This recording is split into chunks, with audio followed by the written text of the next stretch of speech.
your cam? Wait a second po, ma'am. So before you answer your exam, please make sure that your cam is open. And, You can now ma'am, take that exam. ma'am, Yes. sira po ata kasi kaya hindi po niyo ako nakikita. Bakit hindi makikita? Sira po ata yung camera ko po, ma'am. Pero ayan po, naka-open cam naman na po ako. Kailangan nakikita ka bago ka mag-answer.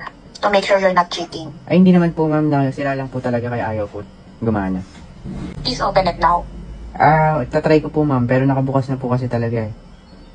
Remember, this is just a special exam. Kailangan naka-open ang camera. Kailangan naka-test. Make sure naman po na gano'n po. Cheating po na. Wait lang po, ma'am. Ito na po pa-open cam na po. Akibilisan? Ayan po, ma'am. Ayun naman pala, bakit puro excuses? Tapos na po ako sa exam po, ma'am. Ang bilis mo naman. Nag-review po kasi ako. Kanina nakasarado yung camera, nag-exam ka na? Ma'am, choppy po kayo. Wala po ako internet. Hello po. Ma'am, hello po.